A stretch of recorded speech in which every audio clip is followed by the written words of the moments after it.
All right, down here at the windy Wannagofast event in South Florida at the, I don't even know what the name of the airport was. It's like the Kanawaki, some Indian sounding name.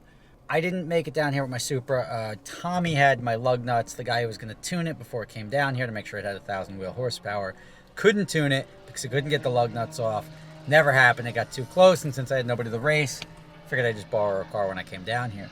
But it's a shame because if you see it, today is probably the windiest day I've ever seen at a Wannagofast event, and the wind is a tailwind. So the cars are really moving out here. So it would have been nice to lay down like a good, albeit not entirely accurate time. It would have been as advantageous of a condition as you could get to go fast. There's also a Supra here, and I'm going to use that Supra as a proxy. Now I got to go figure out how much horsepower he makes, but it's a 97 jade green Supra, and I'm going to use that one to determine how fast mine would have gone. I got to use it, just, you know, that like the what do you call it, the bench racer stuff. I'm going to do that.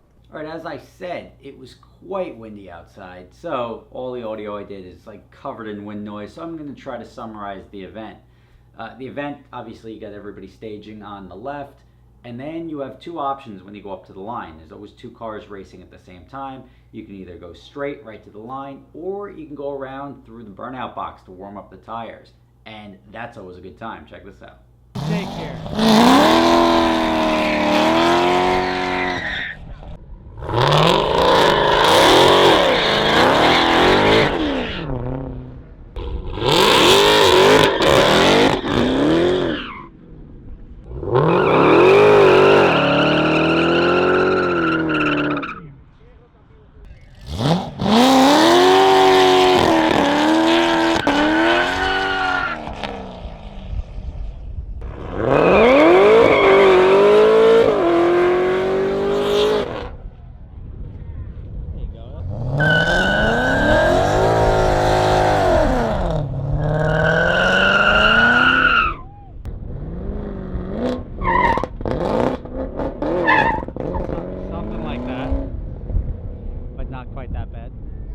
Traction control on.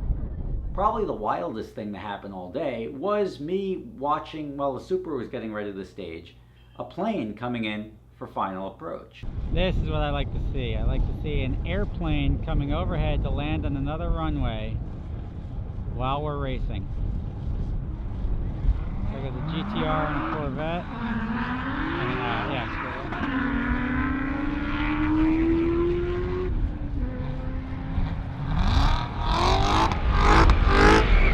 Aborting the landing, he is aborting the landing. Go around.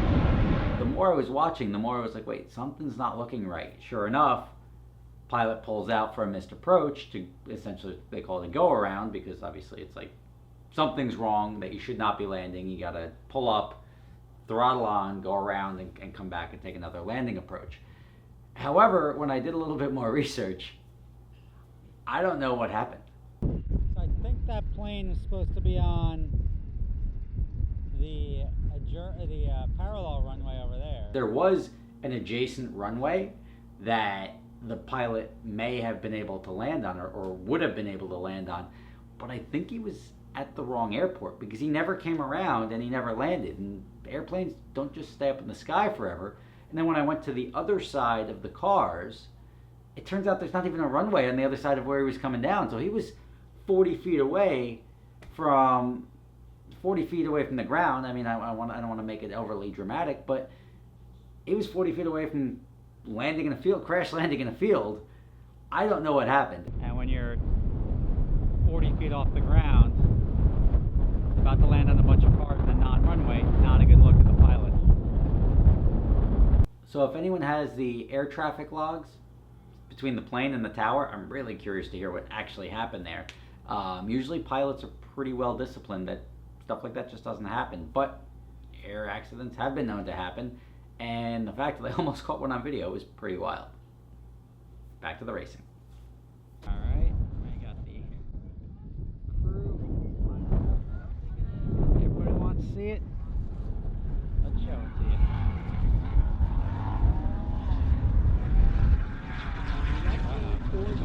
Right lane mixed area.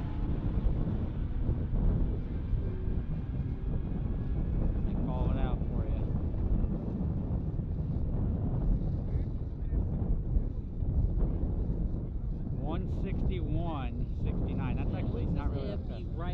not track correctly.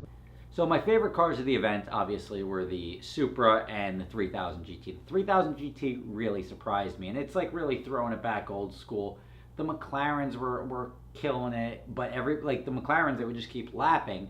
3000 GT, you got the guy in the passenger seat hitting the laptop and everything like that. Real like tuner, like throwing it back old street racing days, where everything you do in between pulls, like, all right, let's tweak this, let's tweak that. So I got a cool vibe from that. And the 3000 GT went almost 190 miles an hour, which is hauling ass.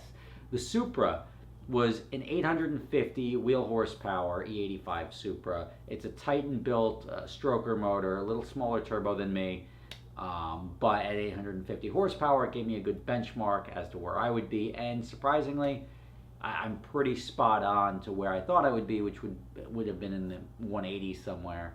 I was going to run about 150 wheel horsepower higher than he was running all day, and that should be enough for at least 10 or 15 miles an hour more than what he put down. He did 173, and 173 puts me up in the high 180s, which is hauling ass, and that's also consistent with my standing mile runs that I did in the past, where I was 213 in the standing mile, and where you're like, well, how do you only pick up 20 miles an hour when you're going from the half mile to the mile and you're already moving at 180 miles an hour?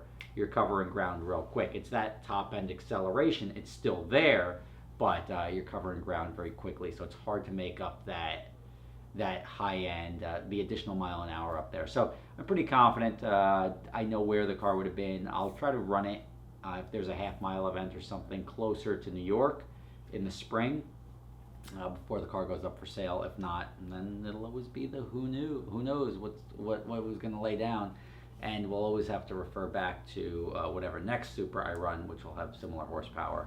In order to know how fast 180, 190 miles an hour is, you need a benchmark, and there was a lot of good stock cars there. The ZR1 was there, and the new ZR1, great benchmark car, really, really, really fast car, and that was running about 156, 157.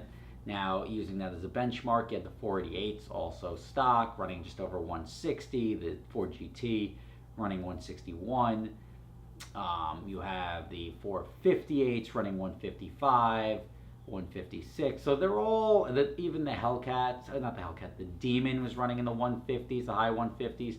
So all of your cars that you're thinking of as like fast as shit, all coming in that zone. The McLaren 720 leads the pack at in the 170s, even in stock form, no matter who was running it.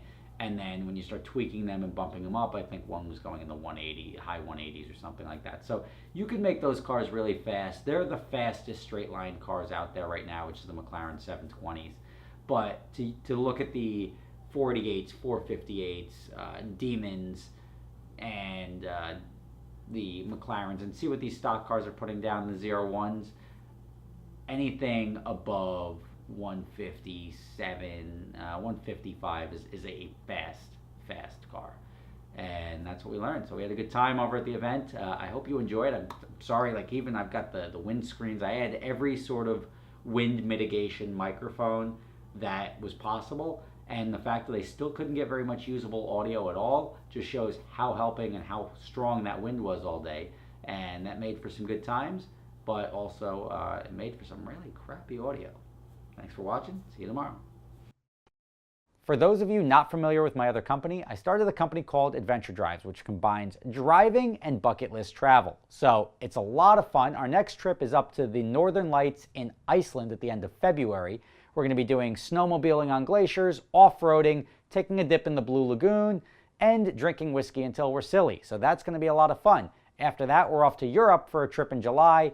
If you're interested, prices can be done per person. It starts at about $3,000 per person for Iceland. Don't worry, if you don't have somebody to go with you, we can match you up with somebody. You can check the link in the description for adventuredrives.com and sign up today.